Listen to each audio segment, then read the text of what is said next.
Gente, estou muito lisonjeado com o convite, estou muito feliz de estar aqui. É um privilégio muito grande de estar aqui compartilhando. Eu deixei lá minha filha, né, o nome dela é Giovana, o meu nome é Giovanni. Não teve muita criatividade lá em casa, repararam, né? E a minha esposa Carolina ficou lá em casa, mas a gente está aqui com muito carinho para falar do amor do Pai, falar para essa geração. O Senhor me chamou para falar com essa geração, eu não tenho dúvida disso. Ele tem me dado o privilégio de pregar em muitas igrejas. Isso é muito bom, a gente é muito enriquecido, a gente expande. O nosso cérebro, ele tem a capacidade de se expandir. Existe uma elasticidade cerebral.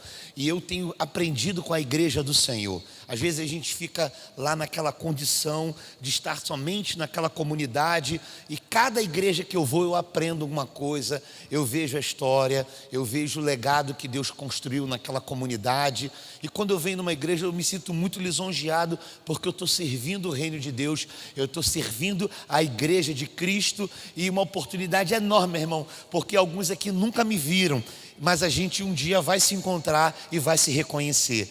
Então é uma oportunidade enorme de participar de uma comunidade, e depois de poder reencontrar ela. Talvez a gente não se veja mais, mas talvez a gente se veja na glória, e isso é muito bom para a gente participar uma vez mais. Vejo que tem alguns adolescentes, as famílias aqui estão representadas, isso é muito legal participar dentro dessa atividade cultica. Mas uma coisa que eu queria trazer para você é sobre a responsabilidade de análise desse tempo.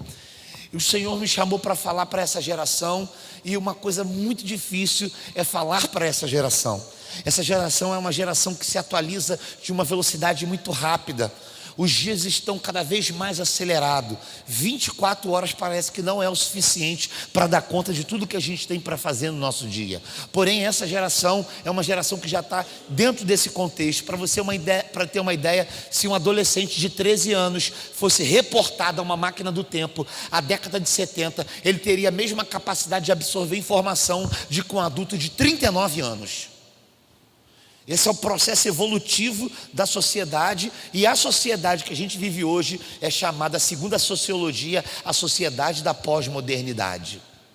A pós-modernidade chegou, e o grande problema da pós-modernidade não é a pós-modernidade. O grande problema da pós-modernidade é que a igreja cristã não se preparou para a pós-modernidade. Logo, ela está estabelecida na sociedade. E aí a gente vive diante de dilemas, a gente vive diante de desafios, a gente vive de uma transculturalidade, passando o tempo todo coisas que são novas e que se tornam velhas rápido demais. A moda, ela vem e sai. Os aparelhos eletrônicos, ele vem e desaparecem. Coisas novas o tempo todo uma coisa está vindo e está substituindo a outra. O Uber está acabando com o táxi, já é uma coisa nova. A nuvem acabou com o pendrive, já é uma coisa nova. O OLX acabou com as páginas amarelas e com as aplicações de venda, com as lojas de rua. Está acabando, porque tudo está muito fácil. Então a gente está em mudança, a gente está vivendo um tempo novo, mas a gente tem que se atualizar. As coisas, os valores básicos, as coisas primordiais do Evangelho, elas não vão ser mudadas, mas a gente tem que mudar às vezes a forma de comunicar, porque se a gente não se a gente não se adaptar à forma nova de mudar a comunicação, a gente não comunica para essa geração. Então a gente tem que fazer vídeo no Snapchat, a gente tem que ter Facebook, a gente tem que ter Instagram, e às vezes a gente tem que ter canal no YouTube para poder comunicar. Ainda que essa geração se alimente muito de futilidade, às vezes a gente tem que produzir futilidade, entre o espaço de uma futilidade e outra, um conteúdo de valor, porque senão essa geração não consegue absorver comunicação. Esse é o grande desafio, porque nós mais velhos que estamos aqui, não os jovens e os adolescentes, a galera que está um pouquinho mais velha, às vezes não consegue transitar na parte comunicativa para essa geração.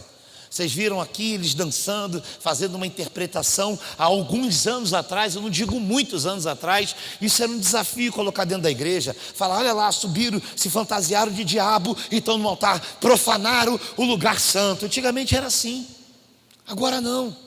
Agora a gente louva a Deus quando vê os meninos, as meninas dançando, interpretando, gera uma alegria no nosso coração. Você pai, você mãe, está aí babando. Olha lá, a minha xerozona lá dançando. Olha o meu tchutchuquinho lá, coisa mais de papai. Todo bobo porque o filho veio aqui dançar. Todo feliz porque o filho está dançando. E a gente fica alegre. Só que se mandar você fazer a mesma coisa, tu não consegue. Mas no teu tempo, a coisa mais moderna era a bateria. E quando colocaram a bateria dentro dos púlpitos, mas você não sabe o problema que deu. Quando colocaram a guitarra, para ter uma ideia, houve um tempo no Brasil que quando Caetano Veloso tocou guitarra, chamaram ele de demônio.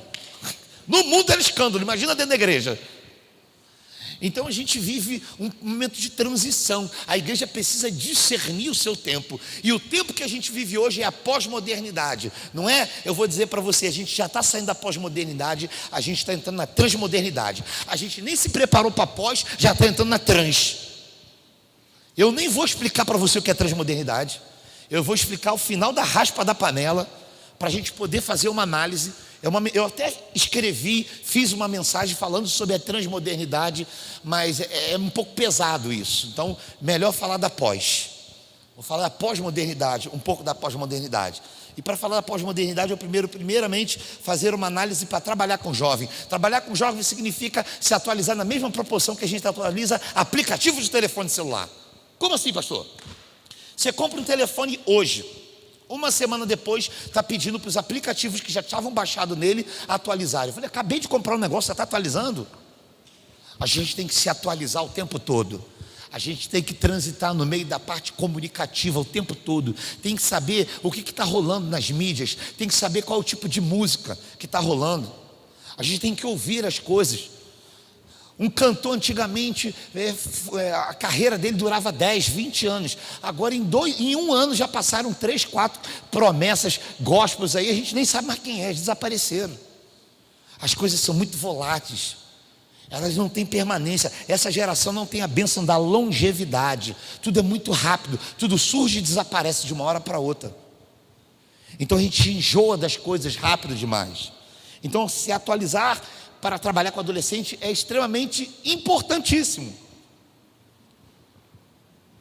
Porém, essa geração sofre algo que nenhuma outra geração sofreu na história da humanidade. Eu não queria nascer nesses dias como essa geração nasceu. A despeito de ter uma promessa de Deus maravilhosa, eu não queria nem ter nascido em 1980, que foi o ano que eu nasci. Nem nisso eu queria ter nascido. Eu queria ter nascido em 1950. Essa era a minha vontade. Mas não foi a vontade. Eu não tenho direito a nada nenhum. Quem sou eu para mandar em alguma coisa? Então Deus me colocou no mundo em 80. Mas eu vou falar para você, as tentações éticas, morais e espirituais são infinitamente maiores, as lutas emocionais e relacionais, do que em qualquer outra época da história. Então ser gente é um desafio para a grande geração da pós-modernidade. Ser crente então é uma coisa sobrenatural. A gente entra na sobrenaturalidade, ser cristão.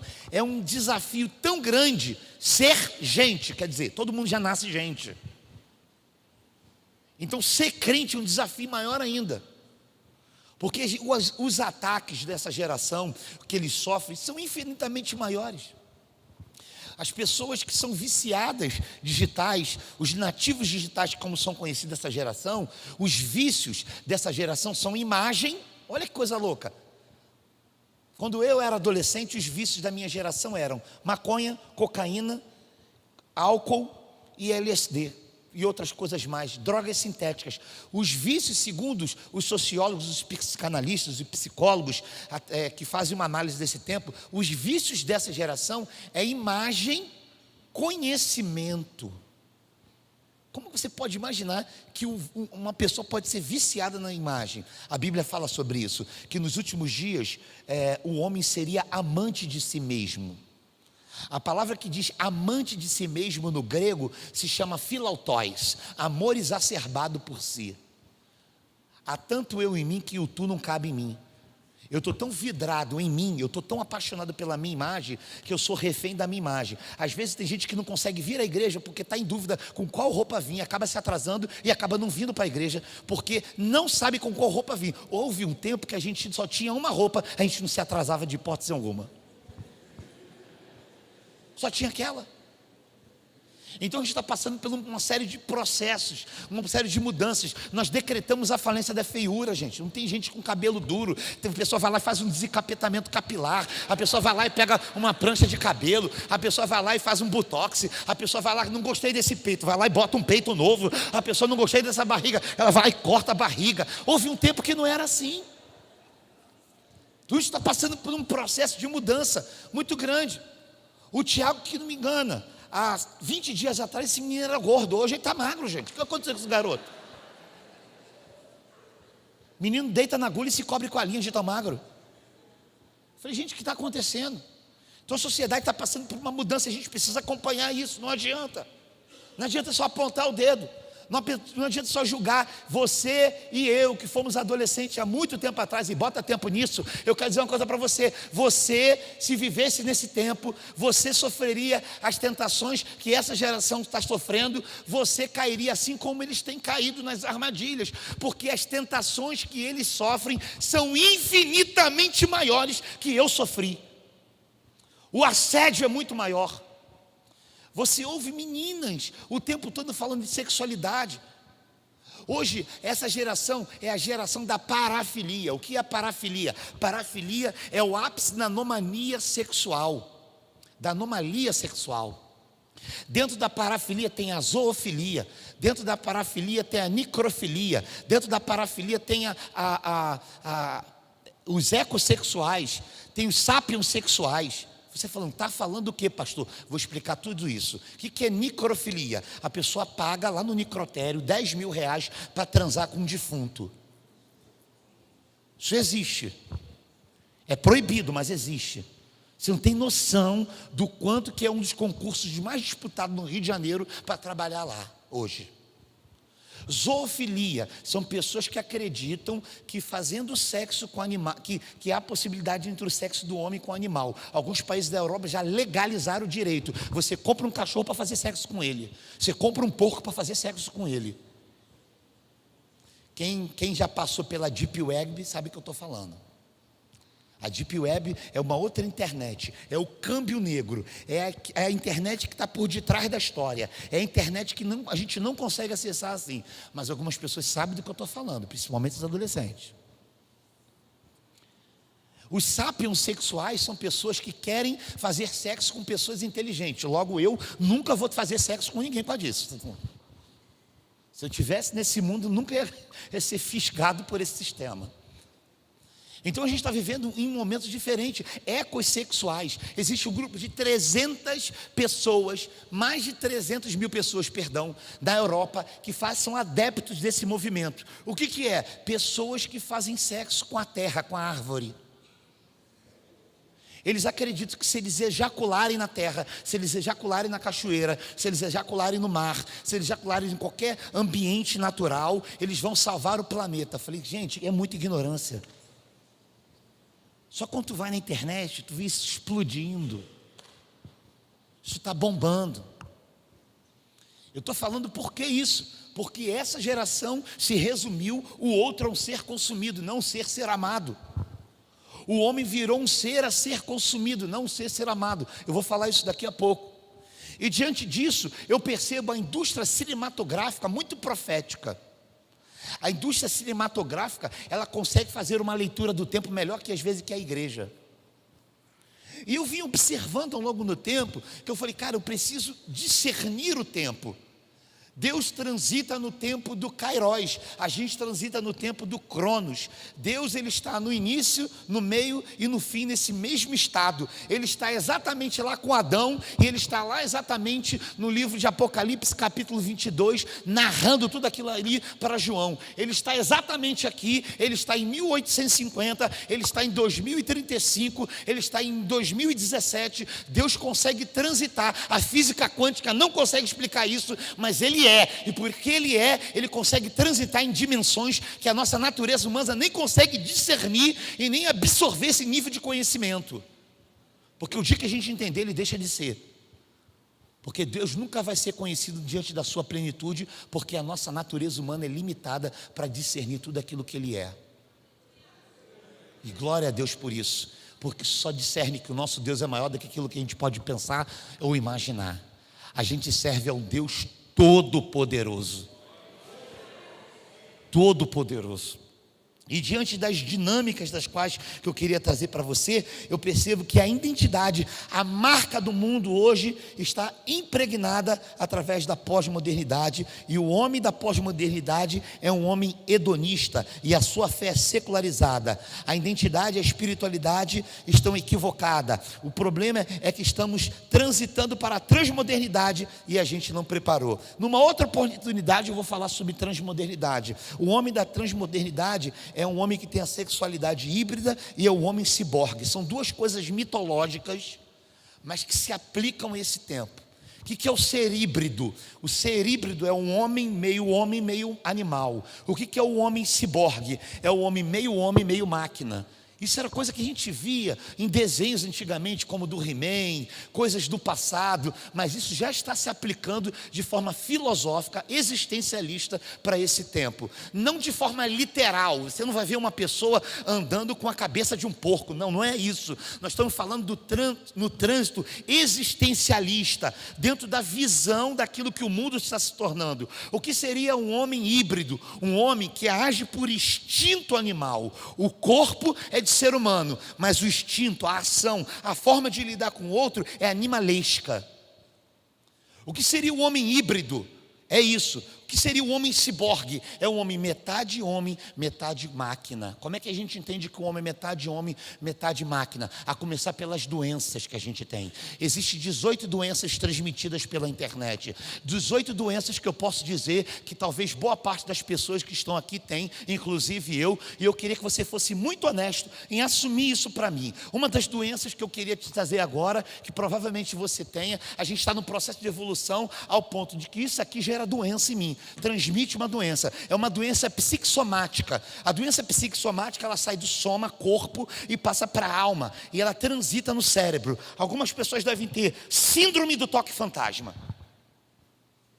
O que é a síndrome do toque fantasma? É quando você está com o telefone aqui no bolso e você está andando no calçadão de Nova Iguaçu, você sente o telefone vibrar, quando tu pega ele não vibrou.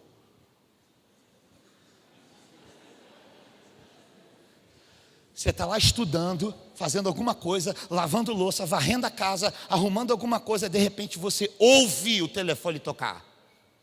Você vai lá, quando você olha para o telefone, ele não tocou. Satanás, você está aqui. Está repreendido.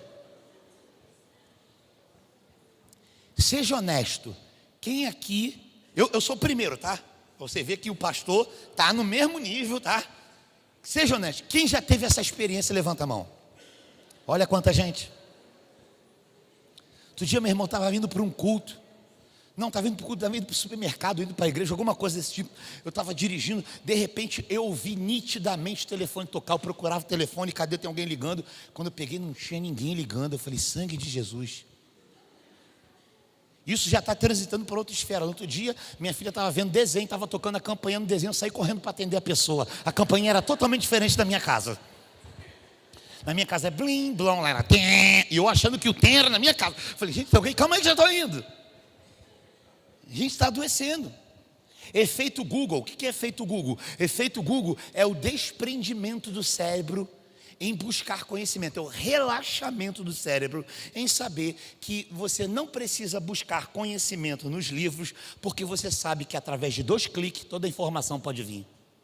Por isso que tem uma opção de gente inteligente. O professor está escrevendo, ele é esperto pra caramba. Quando ele escreve, o que ele faz, termina. Dá licença, professora, tira uma foto do quadro. Eu sou muito inteligente. Deixa eu falar para você, você é muito boa. Sabe por quê? Uma das formas didáticas de você aprender é você escrever. Você escreve, você lê, você escreve. Lá automaticamente você vai exercitando o seu cérebro. Quando você tira a foto, quando você vai no Google, você está relaxando o seu cérebro. Isso indica que nós geraremos uma geração de pessoas mais burras do que a geração passada. Então o homem está passando por um processo de emburrecimento. Se o homem na pós-modernidade está ficando burro, porque ele está achando esperto, ele quer levar vantagem, o que vai ser o homem na transmodernidade? Se me sobra a capacidade racional, se tira de mim a capacidade de raciocínio, o que é eu me torno um ser irracional? O que é o ser irracional? O ser animal. A nossa sociedade está caminhando para um aspecto animalesco. Isso aí eu falo outra hora. Não vou nem entrar nessa parada, que aí vai dar bug na cabeça. Então uma coisa que eu queria trazer para você é a análise desse tempo. Apocalipse capítulo 3, agora a gente vai começar a mensagem. Apocalipse capítulo 3, versículo 1. Vamos lá. Ao anjo da igreja em Sardes, escreve: isto diz aquele que tem os 7 Espíritos de Deus e as estrelas: conheça as tuas obras, tem nome de que vive, mas estás morto. Presta atenção aqui em mim. O que esse texto está querendo dizer? Primeiro que eu quero dizer para você que quem escreveu isso aqui foi um amanuense. O livro de Apocalipse foi narrado por João, literalmente não foi escrito. João deveria ter mais ou menos 89 anos, ele estava bem velhinho e ele estava cego. E tudo o que aconteceu no livro de Apocalipse foi resultado de uma visão. João foi o único discípulo que, quando Jesus foi crucificado, não abandonou ele. Logo, quando ele foi para diante da cruz, a cruz, ele não teve medo dos homens. Dos 12 discípulos, um se suicidou, um abandonou ele. Os 12 discípulos saíram correndo, fugiram da situação. O único que ficou com ele na cruz foi João. João era o único adolescente do grupo. Eram 12 jovens e um só adolescente. Provavelmente o João, ele teria entre 13 e 14, 16 anos, era a idade dele. E olha que coisa interessante, João teve uma responsabilidade, Jesus teve uma responsabilidade pedagógica, tutelar e espiritual na vida de João. Jesus foi pai, foi professor, foi mestre, foi líder. Jesus caminhou com ele. Provavelmente Jesus teve uma intimidade transcendental como nenhum deles. A intimidade que Jesus teve com João gerou um legado em João, que quando ele foi para a cruz, todo mundo fugiu, ele foi o único que ficou. O que significa isso? Que é nessa fase que vocês estão vivendo que a gente desenvolve a melhor fase da nossa vida espiritual, a fase que a gente se apaixona, a fase que a gente tem mais sensibilidade para ouvir, a fase que a gente se entrega, a fase que quando a gente se entrega para Cristo de forma, a gente se mergulha no reino de Deus, Ele te dá uma direção e Ele aponta primeiramente para a cruz. Todo mundo estava com medo de morrer com Ele, Ele foi o único que foi para morrer com Ele. Todo mundo fugiu e ele fugiu. Todos os demais discípulos, a não ser João, não tiveram mortes sacrificiais igual a piores. Um foi crucificado de cabeça para baixo, o outro foi esquartejado, o outro morreu de lança. Todo mundo morreu de forma horrorosa. O único que tentaram matar por diversas vezes, o único que tentaram em armadilhas, em situações e que ele conseguiu transitar todas elas. Os historiadores falam que pegaram João certa vez, pegaram ele de cabeça para baixo, jogaram ele dentro de um caldeirão de azeite quente. Quando tiraram ele de lá, a pele dele estava como uma bundinha de neném. Eles desistiram de matar de João, o tamanho assustado pelo qual eles ficaram. O que eles fizeram? Tacaram ele lá na ilha de Patmos. Aí ele passou a aposentadoria dele na ilha de Patmos. Só que aí ele estava cego. Aí você imagina, o cara com 89 anos, cego, ceguinho, sem ver nada. Aí começa o livro de Apocalipse. Quem é que aparece para ele todos os dias da vida dele, ele cego? Jesus. Agora tu imagina, quem é que aqui já viu Jesus assim em carne? Me diz aí quem já. Eu vi, pastor, Jesus estava aqui, ó, o nariz dele é afinado, não parece muito com aquele Jesus europeu bonito, cabelo liso não. Ele é outro Jesus. Mas olha, eu vi. A gente não viu, irmão. A gente não viu. João viu Jesus no final da vida dele cego. Olha, eu quero ser cego agora. Me cega, Senhor. Se é para ver Jesus, eu já vi coisa demais nesse mundo. Eu quero ficar cego agora. Porque não tem sentido ir para o céu e a rua ser de ouro e Jesus não está lá. Não tem sentido para a minha vida enxergar e não poder ver Jesus. Então João é o maior exemplo que a gente tem de um adolescente, de uma intimidade, de uma pessoa que se aproximou, que não abandonou o evangelho, e é esse testemunho que eu queria deixar de cara com você. Todavia, essa palavra é uma palavra repreensiva a uma determinada igreja, e eu não quero me apegar à repreensão a essa igreja. Porque aqui está falando da igreja de Sardes. Ele fala o seguinte: conheça as tuas obras, você tem fama de que está vivo, mas está morto, em outras versões. O que ele está querendo dizer? Você parece ser, mas não é. Você tem fama de que está vivo, mas está morto. Agora vamos trazer para a indústria cinematográfica. O que é que tem fama de que está vivo, mas está morto no campo mitológico? Vou dar um exemplo. The Walking Dead. Vou repetir. Quem é que tem fama de que está vivo, mas está morto? Quem é que, a despeito de ter um corpo, mas está morto? Quem é que, a despeito de ter um corpo, parecer estar vivo, mas está morto? Quem é? Zumbi. Então aqui, fazendo uma alegoria, né, trazendo para o campo de uma alegoria, para a gente trazer, para contextualizar com esse tempo, digamos que ele esteja falando a uma igreja que se tornou uma igreja de zumbis existenciais. Essa geração é uma geração de zumbis existenciais. Ela tem fama de que está vivo, mas está morto. E eu queria trazer para vocês agora as marcas de uma pessoa que parece ser, mas não é. Quando você parece ser, mas não é, você está gastando muita energia naquilo que não tem sentido, naquilo que não tem vida. E a gente percebe que as pessoas são péssimas administradores da sua própria vida. Tem gente que tem várias contas na internet, tem gente que tem 2 contas no Facebook, tem gente que tem 2 Twitter. Ela não administra nem a vida dela, como é que vai administrar outras contas? Somos péssimos administradores, somos péssimos gestores. Essa geração não está sendo boa gestora da sua própria vida. E a primeira marca que a gente consegue perceber é que o diabo tem a capacidade de matar sem tirar a existência. O que seria matar sem tirar a existência? João capítulo 10, versículo 10. O ladrão vem tão somente senão para matar, roubar e destruir. Quem falou isso aqui foi Jesus Cristo. Olha o que Jesus falou. O ladrão, Satanás, o inimigo das vossas almas, que vocês viram aqui na interpretação, tem a capacidade de matar, roubar e destruir. Esse é o propósito dele. Jesus resume o diabo. Ele mata, rouba e destrói. É isso que ele veio fazer. Aí depois ele fala: o que eu vim fazer? Eu vou resumir para você. Eu vim para que você tenha vida, e eu vim para que você tenha vida abundância. A tradução da palavra vida e vida em abundância é: eu vim para que você tenha a minha própria vida, e eu tenho que você tenha a minha própria vida em abundância. Resumindo, eu vim para que você tenha a minha vida. Ter a vida de Jesus não é uma coisa boa? Ter Cristo como seu Senhor e Salvador não é uma coisa boa? Agora, isso é o que ele estabeleceu para nós. Mas ele diz o seguinte: não fique em mim só, fique em mim potencializado em você. Eu quero que você me aceite, mas que quando eu entre na tua vida, eu seja um agente multiplicador da minha própria vida em você, a ponto de você transferir essa vida. Logo, a minha vida em você gere vida na vida de outras pessoas. Eu vim para que você tenha vida, e tenha vida em abundância. A palavra em abundância, a vida ali é Zoe, a própria vida de Deus. Jesus falou o que para você? Eu vim para que você tenha a minha vida e você se multiplique em mim. Eu não quero que você seja raso na minha presença. Eu não quero que você seja superficial na minha presença. Eu não quero que você seja limitado no assunto o meu reino. Eu não quero que você seja limitado no assunto poder da minha presença. Eu quero que você seja uma pessoa que transcenda todas as expectativas, em que quando você passar, as pessoas olhem para você e me vejam.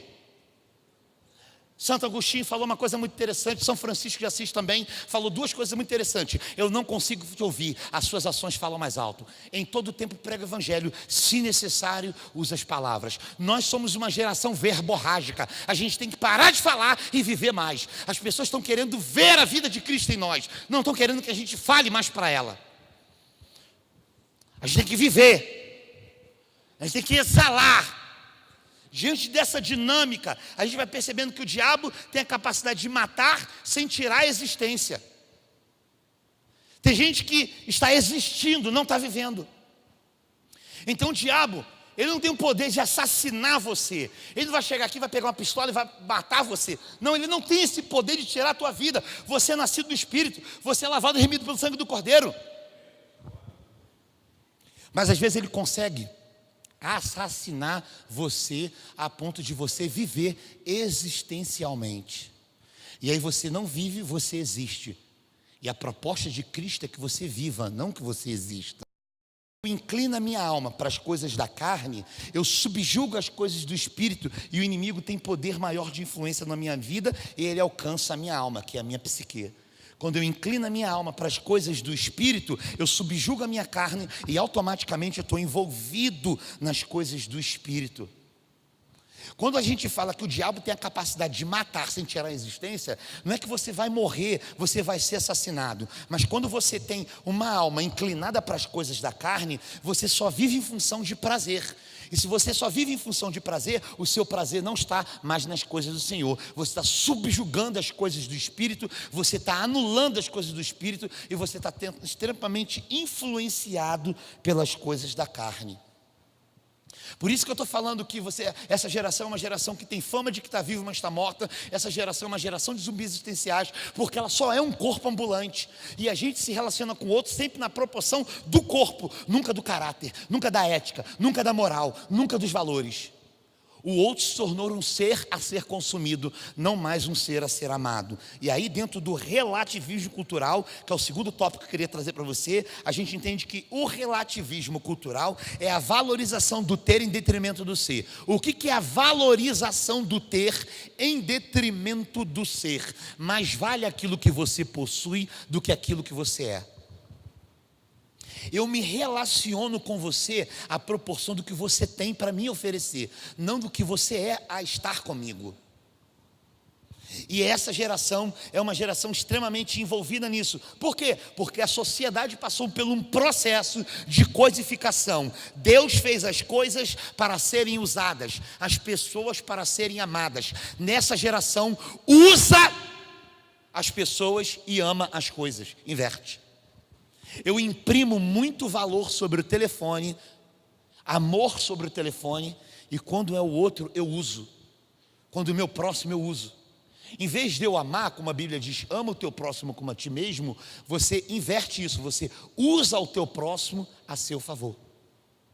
A gente está usando o outro. Então o homem olha para um ser, olha para uma mulher como ser a ser consumido. Reduzimos a Deus, até mesmo dentro da nossa espiritualidade, dentro da igreja, a nosso servo. Deus não é mais o nosso Deus. Existe igreja que Deus não é mais o Deus daquela igreja. Deus se tornou servo dessa igreja. Sabe por quê? Porque a igreja resumiu ou reduziu Deus dentro da dinâmica dela. Não que Deus se reduziria a isso, porque Ele tem poder suficiente. Nós não temos esse poder de reduzi-lo, mas dentro de um estilo de vida muito medíocre, muito enganatório, a gente acaba achando que Deus é um supermercado existencial. E a gente se relaciona a Ele como se fosse um supermercado. Eu chego para Deus, eu quero que Ele supra todas as minhas necessidades. Eu quero que Deus satisfaça todos os meus desejos. Eu quero que Deus seja o gênio da lâmpada, não seja mais Deus. E dentro dessa dinâmica, a gente faz culto para cada coisa que a gente quer de Deus. A gente quer o culto para o milagre, então vamos fazer um culto. Então eu quero na prateleira do milagre. Se eu for no culto do milagre e não receber o meu milagre, esse Deus não é Deus. Então vou mudar de supermercado, eu vou para um outro. Eu vou para uma outra igreja que vai suprir essa minha necessidade. Se eu for para uma igreja que não tem um culto da prosperidade, e no culto da prosperidade não fiquei próspero, eu vou trocar, eu vou para uma igreja onde todo mundo está sendo próspero, onde todo mundo está entrando de carro melhor, porque eu quero ir para um lugar onde Deus vai me suprir. Mas ninguém te ensina a administrar o seu dinheiro. Quem administra o seu dinheiro é você, não é Deus. Quem tem que cuidar da tua saúde é você, não é Deus. Deus só pode fazer por você aquilo que você não pode fazer por você. Deus é Deus de milagre, Ele pode curar o câncer? Pode. Deus é Deus de milagre, Ele pode te abrir portas e te prosperar? Pode. Mas tem coisas que é a gente que administra. A gente é péssimo administrador da nossa vida, e a gente bota Ele contra a parede e condena Ele e diz que Ele tem que fazer por nós aquilo que a gente não fez pela gente. Logo eu estou subjugando, eu estou subvertendo o reino de Deus. Eu estou achando que Deus está remido a me servir.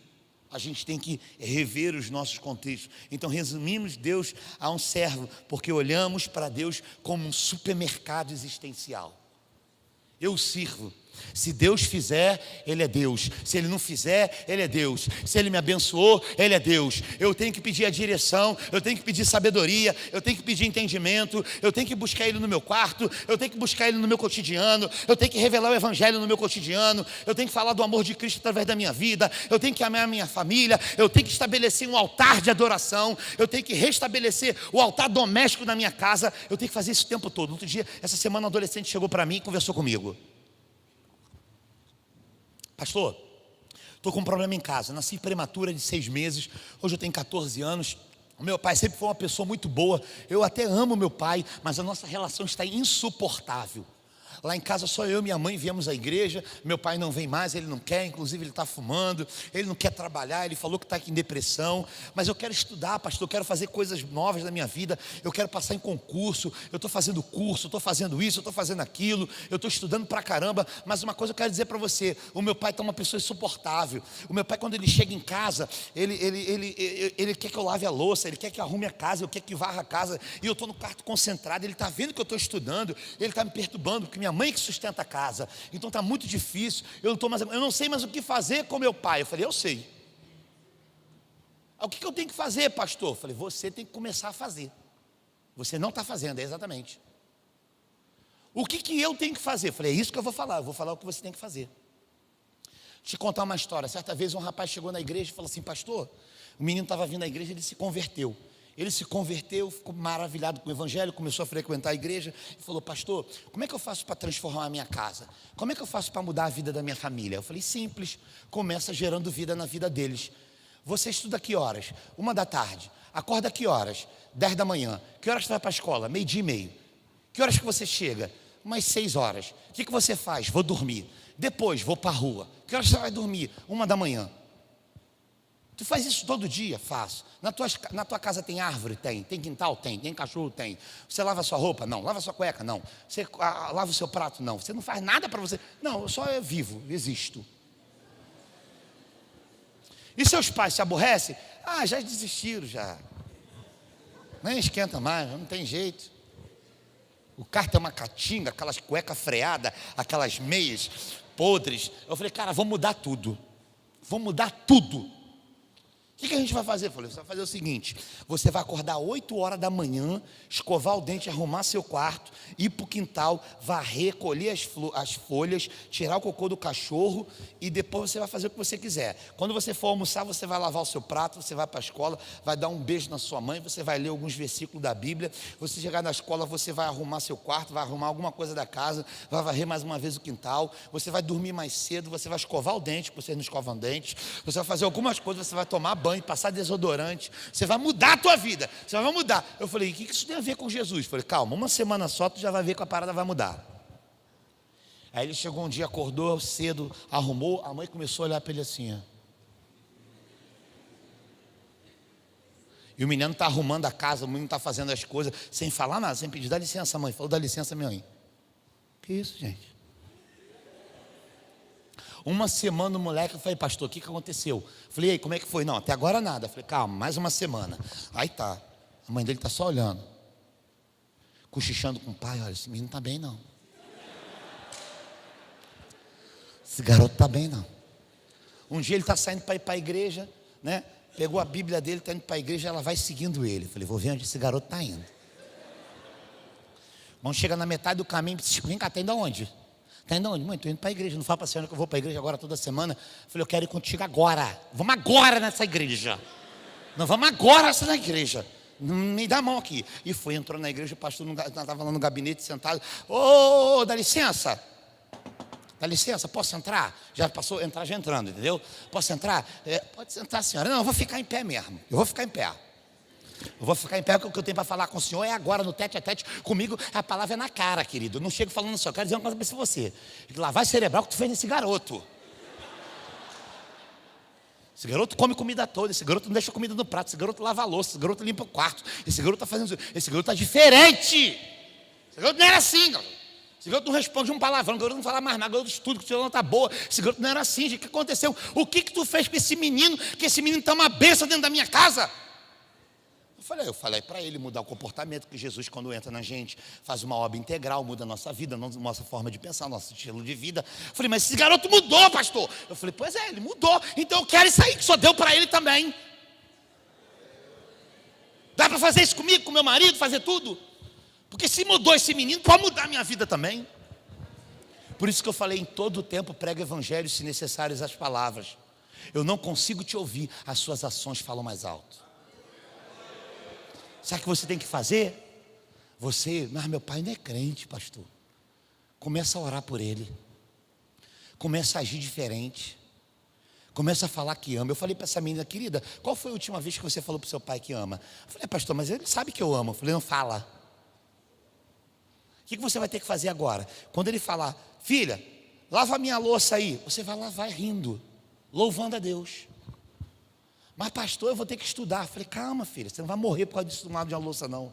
Na verdade você está demonstrando que você tem mais problema com a louça do que com o estudo. Então seu pai, ele pagou tudo para você, escola, passou uma opção de coisa. Então você tem o direito a não ter direito e não exercer sobre o direito que você tem. Na tua casa manda quem pode e obedece quem tem direito. Tu não lava nem tua calcinha, nem tua cueca. Tu quer exigir alguma coisa do teu pai? Tu chegou no mundo ontem, minha filha. E não adianta ficar com papel, não pedi para nascer. Não pediu para nascer mesmo não, mas nasceu e agora tem que submeter. Manda quem pode e obedece quem tem juízo. Então às vezes falta comprometimento, falta amor, falta reciprocidade. E aí a gente não percebe isso. Segundo tópico, uma vida holográfica digital. As drogas da transmodernidade e da pós-modernidade, como eu falei, são imagem, celular e informação. Administramos várias contas nas redes sociais, mas não conseguimos administrar nossos sentimentos e emoções.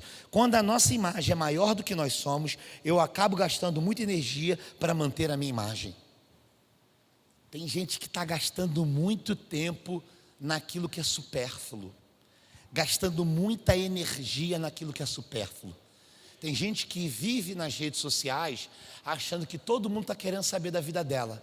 Só que ela é a única pessoa que não percebe que ela está passando papel de ridícula. Acordei, oi gente, tudo bom? Acordei agora, estamos aqui na escola indo, dizendo para você que o dia seja bom para você, assim como será para mim. Então eu pensei, ai Satanás. Olá gente, acabei de fazer uma prova maravilhosa, quero dizer para você que a prova foi 10, tirei uma nota boa, depois chega o boletim e tirou 0. Mas por que tirou 0? Porque ficou a madrugada toda vendo conversa no WhatsApp. E você não consegue distribuir muito bem, administrar isso. Então quando a gente gasta muita energia, eu acabo gastando muita energia para manter a imagem. Quando a nossa imagem é maior do que nós somos. Tem gente que acha que a imagem do outro, da sua imagem é maior do que aquilo que ela é. Aí por isso que tem gente o tempo todo fazendo foto Tumblr.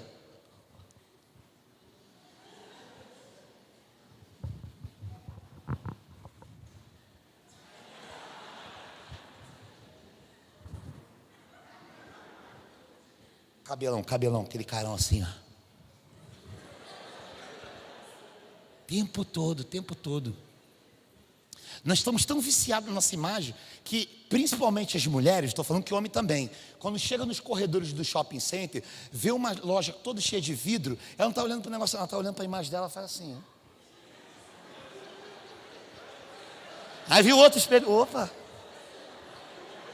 está difícil transitar com as mulheres. A minha esposa é uma mulher muito elegante, sério mesmo, cara. Eu fui muito lisonjeado, muito grato a você, muito obrigado. Porque eu sou um barraco com piscina, cara feia e olho verde. Mas a mulher deita na agulha e se cobre com a linha, toda elegante, bonita. Eu ando às vezes no shopping, eu fico até assim, eu não quero queimar o filme dela não, até larga a mão assim, vai lá amor, deixa os outros olhar mesmo. Porque toda elegante, bonita. Ela está passando, eu estou no shopping com ela está passando aquela, parece que está na passarela, né? Ela andando assim, toda elegante, bonita, loura, caramelizada com frasco crocante, um delicioso chocolate Nestlé, está lá, toda bonitona, passeando. Aí eu estou olhando aqui assim as pessoas, é assim, impressionante, porque o homem quando olha para a mulher, ele fala assim, ó, gostosa, aí olha, ele já suga, ele já foi na cama com ela, na imagem dele, e voltou. Agora a mulher não, às vezes eu estou andando com a minha esposa assim, a mulher faz assim, ó, um raio laser, ela faz assim, ó, olha para a roupa. Quando eu passo com a minha esposa, eu vejo que uma mulher olhou para ela, eu sempre olho para trás, porque provavelmente essa mulher vai dar uma disfarçada, vai fazer assim. Ela vai dar uma jogada assim, ó. Aí ela já pegou. Aí, na cabeça da mulher, vai, onde é que essa mulher comprou esse sapato lindo? Será que desse shopping tem? Daqui em diante, quando ela passou por ela já vai olhando para as lojas para ver se acha esse sapato. Cara, será que tem um sapato desse? Onde é que tem um sapato desse? Viciado em imagem, viciado no outro. E aí a gente vai percebendo isso. Há tanta carência por curtidas que o Facebook e o Instagram deveria se chamar plano de saúde, carência zero. É muita carência. A necessidade de se expor o tempo todo nas redes sociais rouba de mim a privacidade do momento. Somos uma geração que tem registros de momentos não vividos. A necessidade de registrar é maior que de viver. No outro dia o garoto foi para o Maracanã, tirou foto, selfie, Snapchat filmando, torcida do Flamengo, do Vasco do outro lado, e tá bombando, é o jogo, não sei o que, chega lá, saiu do estádio e falou, e aí pai, como é que foi? E aí filho, gostou do jogo? Ele, que jogo? A menina olha para o Facebook da outra garota e falou assim, caraca, ela tirou uma foto lá no Parque das Ruínas. Mãe, me leva no Parque das Ruínas. Por quê? Mãe, ela ganhou 300 curtidas. Você não se alimenta mais de arroz e feijão, se alimenta de luz, curtida. É o tempo todo. O que dita a regra dessa geração são os midiáticos, são os youtubers, que estão ganhando 240 mil reais por mês, fazendo videozinho. Cheguei e perguntei para o garoto, joga bola pra caramba na igreja. Eu falei, cara, esse moleque joga bem. Cheguei, moleque, fala contigo. Cara, quer ser jogador de futebol? Não, quero ser youtuber. Falei, pô, tu joga pra caramba, cara. Não, jogador de futebol não dá dinheiro, não. Dá dinheiro é youtuber. As coisas estão invertendo. Ninguém mais quer ser o Neymar. Todo mundo quer ser o Whindersson Nunes. Ninguém quer ser mais o Kaká. Todo mundo quer ser o Felipe Neto. As coisas estão invertendo. É uma outra geração, a gente precisa entender isso. A necessidade de expor o tempo todo nas redes sociais rouba de mim a privacidade do momento. A gente vai no restaurante, tira a foto do prato de comida. O pior não é isso não, cara. O pior é a ridicularidade. Algumas pessoas compram um telefone de 4, 5 mil, 3 mil reais e vão lá e tiram uma foto. Aí vai lá e tira uma foto assim no quarto dela. Aí a parede do quarto não está nem embolsada. Aí a pessoa compra o telefone de 2 mil reais e não embolsou a parede do quarto. A gente morre no calor, mas nós temos o telefone da hora, mano.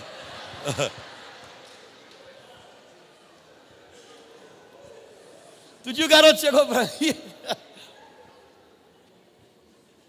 Pastor, tô querendo comprar um telefone aí maneiro pra caramba pra mim. Tô querendo vender, tu não quer comprar não? Eu falei, não cara, muito obrigado, já tenho telefone já. Eu falei, mas o que tu quer? Eu falei, eu quero um agora aí, um iPhone sinistro aí, por 5 mil. Eu falei, pô, tu não tem como me prestar teu cartão aí pra parcelar não, pastor? Pô, já estamos num nível, né, brabo, né, cara? Eu falei, não, filho, não tem não dá para fazer isso não.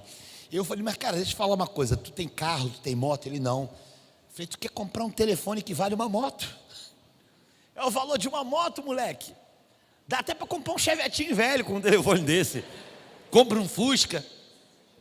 Então tu vai andar com um negócio. Como é que tu vai andar na rua? Tem as técnicas, nós de monta, bota aqui no saco aqui, ó. A gente vai andando assim na virilha. Quer nem saber, né, pastor? Não vai deixar para ninguém ver, né? Vai que nego pega aí, né? A gente vai colocando aqui assim, ó. Pô, vai dar mole. É essa geração. Ela inverte os valores. Mark Zuckerberg, ele é dono do Instagram, do Facebook e do WhatsApp. Esse cara é um semideus, é quase a quarta pessoa da Trindade. Ele é dono do Instagram, do WhatsApp e do Facebook. Se ele comprar companhia de sono, de colchões, sono leve, ele vai ser dono de 100% da vida da humanidade. Ele vai ser dono do planeta. Qual é o dono do planeta? Presidente do mundo, Mark Zuckerberg.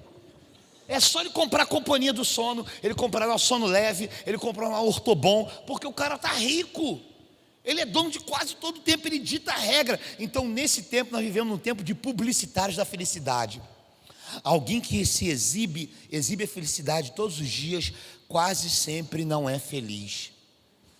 As redes sociais roubam o tempo em que Deus estabelece para todo mundo. A Bíblia diz que há tempo de rir, há tempo de chorar, há tempo de se entristecer, há tempo de se alegrar. Mas não, a gente na rede social só tem tempo de ficar feliz. A gente só está feliz, a gente está o tempo todo rindo. A gente está o tempo todo em felicidade. A gente está o tempo todo se exibindo. Gente que se infla. Eu costumo dizer que nos últimos dias o crente se tornou o crente Ricardo Eletro. Já viu o Ricardo Eletro? Ele é o dono da loja, ele vende, ele faz o comercial, ele bate canteio e corre para cabecear, ainda corre para defender e ser o goleiro do time. Ele é tudo no time dele. É o crente Ricardo Eletro, ele faz de tudo. É ele que prega e ele que se exibe. É ele que faz a obra, ele faz assim. Agora estamos aqui dando um prato de comida a um mendigo. Galera, aí brother, estamos aqui para fazer essa obra social para você. É amor ao próximo.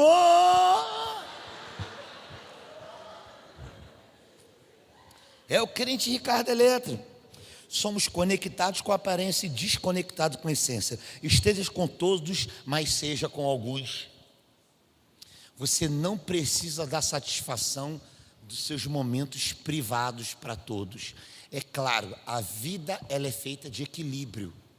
Eu não estou falando que você não pode tirar foto, eu não estou falando que você não pode fazer um vídeo no Snapchat, eu não estou falando que você não pode botar no momento privado, mas a verdade é que a gente está tão cheio de si, a gente está tão apaixonado pela nossa imagem, por conta das curtidas, que a gente acaba sendo refém do que o outro faz com a gente. E quando a gente se alimenta do que o outro produz, a gente acaba atendendo o apelo que o outro está querendo de nós. Tem gente que sabe que se botar uma foto com um peitinho assim, ó, né? Botar a camisa para fora, botar do corpão na praia, da Barra da Tijuca, sabe que vai receber uma curtida maior. Tem gente que se resume a pequenos pedaços do seu corpo. É aquela irmã que foi lá para a Praia da Barra, a areia branca, o céu maravilhoso, o sol está maravilhoso, tudo está bom, mas as pessoas vão à praia e não entram na água. Por quê? Não vai estragar meu cabelo. Para que foi à praia? Não, vim tirar foto. Porque você perdeu o sentido. Você não vai à praia para ir tomar um banho de mar. Você vai à praia para tirar foto, para as pessoas pensarem que você tomou um banho, mas que você não tomou. Tem sentido isso? Não. Toda hora eu falo, os adolescentes, pô pastor, você poderia levar a gente para a praia para tirar umas fotos. Eu falei, não é para tomar banho não? Não, que banho que? Aí a pessoa vai para a praia, ela sabe que quando ela tira uma foto do seu corpão, ela bomba. O que ela faz? Ela vai lá, fica de costa para o mar, né? A técnica é essa aqui, presta atenção. Faz isso aqui, ó. Por que isso aqui? Porque quem tem uma gordurinha, uma barriguinha, esse esquema aqui, ó, ele corta a barriga, ele distribui as gordurinhas, entendeu? Aí, ó só, presta atenção, ó. Aí, ó, se a pessoa faz aqui e bota a mão aqui na cintura, olha, já modelou a cintura. Aí joga o cabelo para cá, para dar uma quebrada na gordura que fica aqui assim, aquele pneuzinho da Michelin. Aí dá uma gordura, aí já fica com umas nádegas mais avantajadas. Respira fundo pro peitão ficar para frente. Bota aquele carão e tira uma foto e bota: louvado seja o nome do Senhor.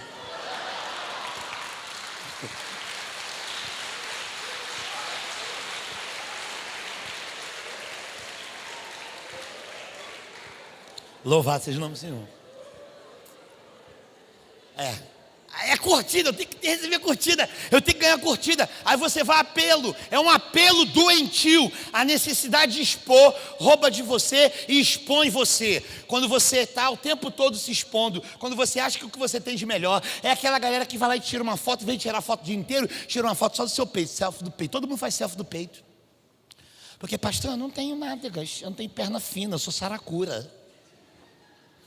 Mas eu tenho peitão, né, pastor? Mas eu não, assim, eu não vou falar para ninguém, né, que eu tenho peitão, né? Mas aí eu vou lá o tempo todo. Todo mundo está vendo que você está expondo o tempo todo do seu corpo. Deixa eu falar uma coisa para você. O que você tem de melhor não é o seu corpo. O que tem de melhor é o seu coração, é a sua alma, o seu caráter, a sua integridade. Se você expõe o seu corpo, você está atraindo um açougueiro, porque você expõe a sua carne. Por isso que você está o tempo todo se frustrando com o relacionamento errado. Porque a pessoa, quando chega a você, quer desfrutar da tua carne, não de você. Ela quer consumir você. Mas por que ela quer consumir você? Porque foi a forma que você a atraiu. É que nem um para-raio. O que serve um para-raio? Atrair raio. Só. Se essa é a forma que você se expõe, a forma com que você se expõe vai atrair aquilo pelo qual você está se expondo. Se você expõe santidade, você traz santidade. Se você expõe carnalidade, você traz carnalidade. Agora, sabe de uma coisa, você já foi aceito pela pessoa que é suficiente para suprir todas as suas necessidades e carências, Jesus Cristo. Curtidas não vão trazer para você conscientização de sucesso. Não é 200 curtidas, 50 curtidas. Não troque a sua santidade por curtidas. Não faça isso. Então a gente percebe exatamente isso. Evite expor a sua vida nas redes sociais. A raiva que gera nas poucas pessoas pode ser maior que a alegria que gera na maioria. Tem gente que não percebe isso. Como é que você está querendo dizer? Nenhuma aplicação das redes sociais tem não curtir, só tem curtir. As pessoas são programadas a aceitar. Você só quer sim. Essa geração é a geração que não suporta não. Como ela não suporta não, ela se corta. Ela se flagela. Não, por que não? Por que não? Eu quero me suicidar, eu quero morrer, eu não quero dar cabo da minha vida.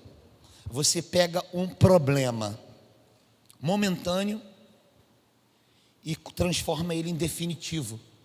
Você pega um problema temporal e transforma ele em definitivo. O problema que você está passando na sua vida, ele vai passar, porque não há dor que dure para sempre. Não é se suicidando que você vai resolver o seu problema. Você só vai entrar em um outro problema, que talvez não dê mais para resolver o seu problema. Então é uma geração que não suporta não. Não suporta não. Não aceitam não. Então não dê a todos que você só dá para alguns. O nude é virtual, mas as consequências são reais. É sempre assédio, é sempre assediado. Quarto e último, hedonismo, busca do prazer a qualquer custo. A parafilia, como eu já expliquei, e como eu queria dizer para você, somos uma geração genitocêntrica. O que é uma geração genitocêntrica? Mas é uma geração que só olha para pênis, vagina, nádega e seios. Nós resumimos o outro a isso. É o ser a ser consumido. Obrigado, Flor. Você é uma graça. Abre aí para o pastor. O que significa isso? Como é que a gente resumiu a isso? Tudo que se resume a prazer tem a ver com essa região da genitália. Um exemplo. Como é que a gente entende isso? Depois da mulher fruta, o que a gente tem? A gente conduziu o outro a um objeto. Por exemplo, a mulher sofre muito isso. Tem a mulher melão, tem a mulher melancia, tem a mulher morango, tem a mulher não sei o que, tem a mulher melã, tem a mulher filé. Aí depois tem chã, patinho e lagarto. Só falta chegar nesse nível. Por quê? Por que a gente atribui ao outro algo gostoso, comestível? Porque é assim que a gente está enxergando o outro na pós-modernidade. Um ser a ser consumido. Eu quero provar você. Eu quero degustar você. Eu peguei você. Eu peguei aquela menina. Não, eu pego no telefone. Eu pego no microfone. No outro eu me relaciono. Então a gente está coisificando o outro. Em vez de a gente amar, a gente coisifica. E esse é o processo dessa geração. Por isso que a gente faz selfie do seio. Por isso que a gente é refém da sexualidade. E por isso que essa geração é uma geração extremamente pornográfica. Por quê? Sites pornográficos têm mais acessos mensais do que Twitter, Netflix e Amazon juntos. Você tem noção do que é isso? Para a gente que é mais velho, alguns não entenderam nada. Para você que é novo, você sabe do que eu estou falando. Você sabe do que eu estou falando. 1 a cada 4 jovens depende de pornografia para se estimular sexualmente. Aí, pastor, mas isso é lá fora. Não. Deixa eu explicar uma coisa. Sabe aquela expressão que algumas pessoas até usam ainda hoje? O mundo lá fora. Isso aí caducou. Não existe mais. Como assim, pastor? Não existe mais o mundo lá fora e a igreja aqui dentro. Acabou. Depois da globalização, o acesso à informação em tempo real e o tempo todo, isso foi encerrado. Porque você tem acesso a coisas que eu nunca tive. Vocês têm direito a coisa. Uma notícia, algo que acontecia no Japão ontem, só chegava amanhã. Agora não, a gente está vendo o furacão ao vivo no telefone. As catástrofes, os fenômenos da natureza acontecem em tempo real. Então vocês não conseguem discernir como a gente discerne, mas a gente consegue discernir como você está discernindo, porque vocês não viveram no tempo que nós vivemos. Porém, a gente percebe que a influência poderosa do telefone celular está desconstruindo a sexualidade. O telefone, ele traz uma pedagogia sexual maligna. Porque antigamente, quando uma pessoa queria ver um filme pornográfico, ela ia numa locadora, ela olhava para o lado, era quase uma ação de cinema. Chegavam lá na ponta, o outro ficava no outro, o cara chegava na bancada, pegava o dinheiro e falou assim: eu quero esse filme aqui, tá? Vamos lá, rapidinho. Era quase uma ação sobrenatural, é quase uma estratégia de guerra para a pessoa ter acesso a isso. Ela tinha que procurar um videocassete para poder inserir a fita e ver aquilo ali. E aqui, os vídeos que se via de pornografia no passado, a novela das 8 está dando um banho. É muito pior. Então a coisa era muito mais romantizada do que é hoje. Mas não, essa geração tem acesso a tudo isso através de 2 cliques. Tem gente que quando entra no quarto, vai dormir e coloca o edredom, a mãe pensa que ele foi dormir 10 horas da noite, mas ele vai dormir 3 da manhã, porque tem gente que não consegue resistir a tudo que se chega no telefone celular. Deixa eu falar uma coisa para você: você não consegue vencer nem teu telefone, tu acha que vai vencer o diabo? Não consegue vencer nem o telefone celular. Por isso que eu estou falando que na outra mensagem, se um dia eu puder vir aqui, eu prego ela, que o homem ciborgue, ele é exatamente isso. Ele é metade máquina. Isso aqui é a extensão do teu corpo. Vou dar um exemplo. Quando você acorda, a primeira coisa que você faz, pega no telefone, vê uma mensagem. E quando você vai para o banheiro, vai fazer o número 1 ou o número 2, principalmente o número 2, o que você está fazendo? Telefone celular. Quando você está em casa, descansando, o que você alega? O que te relaxa? Telefone celular. Então as pessoas estão buscando descansar e não estão conseguindo descansar. Por quê? Porque no tempo em que ela deveria descansar, ela não está descansando, ela está produzindo. Por isso que as pessoas estão cada vez mais cansadas, porque a mente produz. As pessoas não conseguem ir à praia e ficar sem fazer nada. Sabe por quê? Porque o ser humano precisa do dia do nada. Eu sei que adolescente gosta muito do dia do nada. Quase todo dia ele quer que seja o dia do nada. Mas às vezes, irmão, a gente tem que entrar na areia da praia, botar o pé lá e ficar olhando. E ficar ali. Às vezes eu sento na areia da praia da Barra da Tijuca, vou lá, sento e fico 1 hora olhando só para lá. Por que só olho para lá? Também não sei, irmão, só quero olhar para lá. E fico ali, descarregando toda a energia eletrostática que sai do micro-ondas e entra no meu corpo, toda a energia que sai da eletrostática do telefone e de todas as explicações. Esses aparatos são muito bons. Por isso que eu estou falando que 1 a cada 4 jovens depende de pornografia para se estimular, porque são refém da sexualidade. É difícil dizer não, deixa eu falar, é difícil dizer não também para mim. Todo mundo é difícil dizer não. Aí vamos dar um exemplo. Não estou falando de forma muito ilustrativa, mas vamos lá. 1, 2, 3, 4, 1. 1, 2, 3, 4, 2. 1, 2, 3, 4, 3. 1, 2, 3, 4, 4. 1, 2, 3, 4, 5. 1, 2, 3, 4, 6. 1, 2, 3, 4, 7. 1, 2, 4, 3, 8. 1, 2, 3, 4, 9. Bom, vamos lá. Só nessa contagem aqui, que eu contei mais ou menos umas 30 pessoas, a gente deve ter 10 pessoas viciadas em pornografia. Mas pastor, o senhor tem certeza? Mas é só esse pessoal aqui também, sabe por quê? Porque os adultos também não estão resistindo, não estão suportando. Eu canso de atender pai, mãe. Há bem pouco tempo atrás, uma adolescente pegou o pai num computador, se relacionando sexualmente com uma pessoa, numa outra rede. Ela entrou numa depressão, numa crise. Pastor, não acredito, meu pai é homem de Deus. Eu falei, pois é. É nesse tempo que a gente está vivendo. 40% dos filmes pornográficos trazem violência contra a mulher. Uma coisa que eu queria deixar claro para vocês é que a pornografia é um prazer egoísta que gera escravidão. A pornografia, ela traz um malefício para alguém. A pornografia é a escravidão sexual.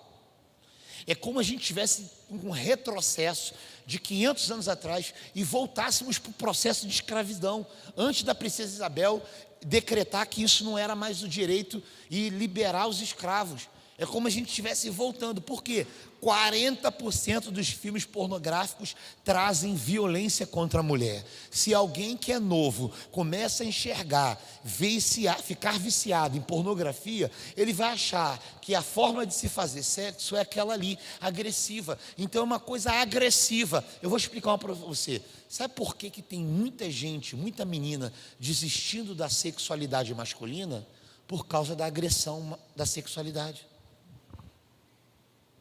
Simples assim.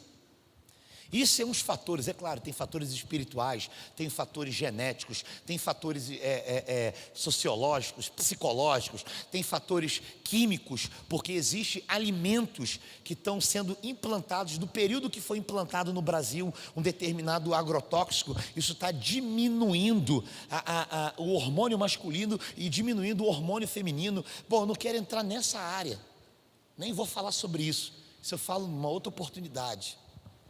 Mas a verdade é que a gente está passando pelo problema que a gente está passando exatamente por causa desse caos de sociedade. E a igreja tem o seu papel de culpa nisso, porque quando ela deveria falar sobre sexualidade de forma aberta, ela está falando para os adolescentes, para os jovens, que eles vieram da cegonha. Isso já passou. A gente tem que abrir o púlpito para falar de sexualidade. A gente tem que chamar os adolescentes e falar de forma aberta. Sabe por quê? Tudo que você vai falar, não tem nada que ele já não tenha aprendido de forma errada. Então não há ninguém aqui que esteja isento do que eu estou falando. O Brasil é o país onde mais mulheres veem pornografia no mundo. 90% das mulheres da indústria do sexo foram abusadas quando criança. Cerca de 1,4 milhões de mulheres serão escravas sexuais ao redor do mundo. Preste atenção, 90% das mulheres da indústria do sexo foram abusadas quando criança. 90%. Para pensar. Se quando a criança é abusada sexualmente por um pedófilo, a pesquisa diz que 90% das crianças que foram abusadas, no futuro vão se tornar prostituta. Por isso que o mundo quer abusar das crianças. Mas isso faz parte de uma agenda maligna. Existe um sistema paralelo muito mais interessante. Por quê? Vou te explicar. Em primeiro lugar, no câmbio negro da indústria mundial é o tráfico de armas. O mundo vive em guerra porque tem gente querendo vender arma. Então a indústria da arma é a indústria que mais ganha dinheiro no mundo. Em segundo lugar, era a indústria do tráfico de drogas. A Forbes falou 2 vezes, fez 2 matérias sobre 2 grandes traficantes, um colombiano e outro mexicano. Um chamado El Chaco, que é o mais novo, inclusive ele está vivo, e o outro Juan Pablo Escobar. Pablo Escobar, melhor dizendo. Pablo Escobar foi o homem mais rico do mundo entre a década de 80, final da década de 80 e início da década de 90.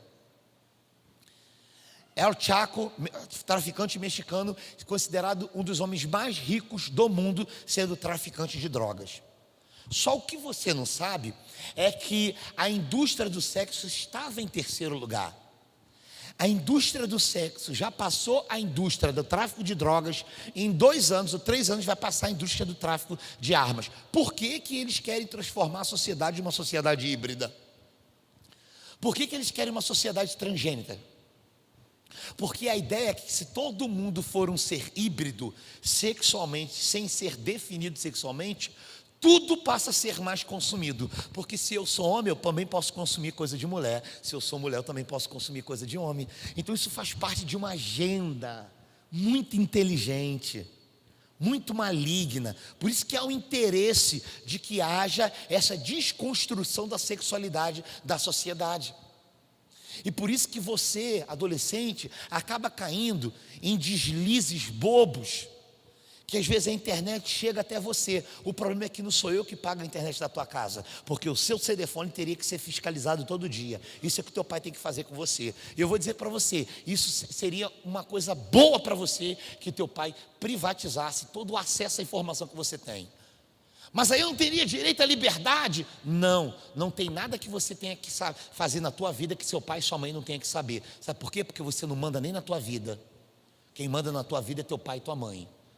Quando você sair da sua casa, pagar as suas contas, se casar, quem manda na tua vida é você. Enquanto isso, você tem que dar satisfação de tudo. Por quê? Porque o seu pai e a sua mãe são os seus melhores amigos. Ainda que ele não tenha te dado o telefone que você gostaria de ganhar, e por conta disso você tenha achado que ele seja o seu inimigo, inimigo não paga escola, inimigo não dá comida, inimigo não dá roupa, inimigo não dá moradia. Então teu pai e tua mãe, porque não cumpriram um capricho que você gostaria de receber, não faz dele inimigo. Seu pai e sua mãe te amam.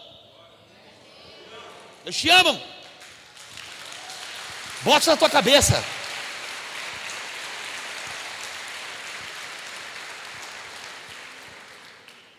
A indústria do sexo movimenta mais de 100 bilhões por ano com o tráfico de pessoas para exploração sexual. Já está havendo sequestros de pessoas para exploração sexual. A pornografia infantil é o tema mais procurado dentre os usuários de internet no mundo. Olha só, não é se o Vasco ou o Flamengo ganharam, não é se o príncipe da Inglaterra teve um filho. O tema mais procurado na internet, que é digitado no Google, é pornografia infantil. Se o mundo todo está interessado, sabe por quê? Porque as pessoas vão olhar para uma criança e vão ver um objeto de consumo sexual. A gente está passando por um tempo de putrefação, de desconstrução de sociedade. Deus quer levantar você para fazer a diferença e fazer a diferença na sociedade. Por isso que você tem que dizer não para o pecado. Por isso que você tem que ignorar todo esse sistema. Vai ser fácil? Não. Vai ser muito difícil. Então, estamos atrás de muitas coisas. E uma dessas coisas é a nossa sexualidade aflorada o tempo todo. Pequenos momentos de prazer ilícito pode te levar a grande momento de arrependimento. Eu encerro a mensagem. Acabei. Isso é uma análise, tem muita coisa para falar, eu pulei muita coisa. Eu geralmente vou pregar numa igreja, eu peço para falar 1 hora e às vezes eu ultrapasso. Eu provavelmente já ultrapassei, quero pedir perdão. Mas eu quero encerrar com uma mensagem que diz em Efésios capítulo 5, versículo 14, diz o seguinte, eu vou pedir para o Ministério de Louvor subir, que diz o seguinte, olha só o texto. Vamos analisar o texto com a meta-história, a história que está por detrás da história. O que significa? Por isso diz, desperta tu que dormes, levanta dentre os mortos, Cristo te resplandecerá. Presta atenção aqui. Desperta tu que dormes, levanta dentre os mortos, Cristo quer o quê? Te resplandecer. Vamos fazer uma análise dessa mensagem? Eu vou narrar agora o texto, presta atenção. Ei, você que está aí, por que você está dormindo dentre os mortos? Como é que você está achando, uma vez vivo, no cemitério, um lugar onde é o lugar de descanso? Cemitério não é lugar para gente viva, cemitério é lugar para gente morta. Como você consegue enxergar no cemitério um lugar de pessoas, para uma pessoa descansar, um lugar onde tem um proliferador de doença, um lugar onde tem fede, um lugar onde tem coisas que não convêm? Você conseguiu discernir o que eu estou querendo dizer para você? A Bíblia fala, ei, desperta. Qual é o pedido do Senhor? Qual é a palavra do Senhor, melhor dizendo, para você hoje? Filho, está vendo tudo isso que eu te falei? Você se incluiu em algumas coisas dessa? Eu trouxe o Giovanni lá da Sulacap, sabe para quê? Porque isso que ele falou, se chegou até você e você ficou com vergonha, significa que isso está fazendo mal para você. A vergonha é o sentimento de exposição que o Espírito está trazendo para você. Mas eu não sei da tua vida, quem sabe é o Espírito.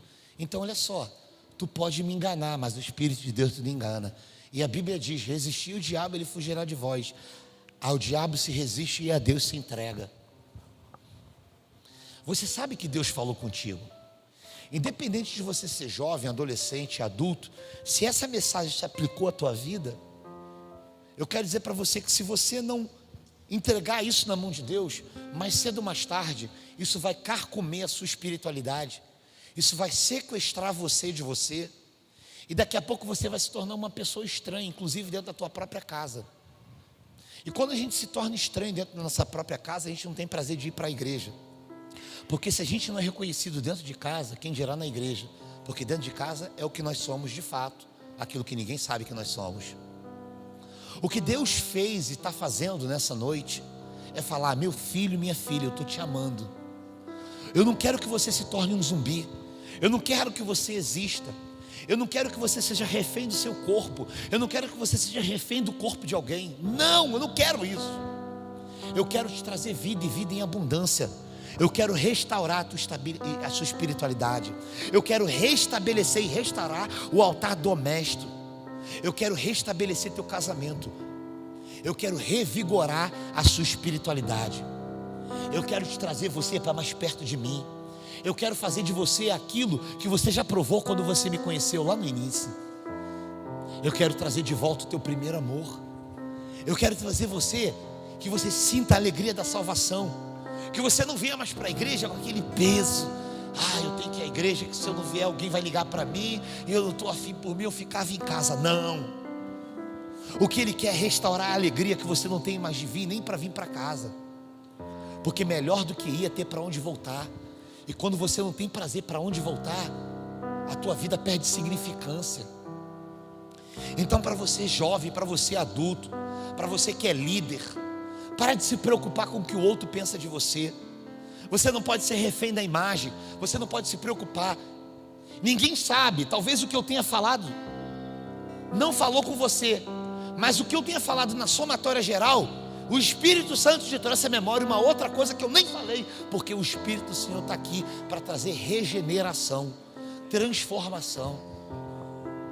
Então quero convidar vocês a ficarem de pé. Nós vamos cantar um louvor agora.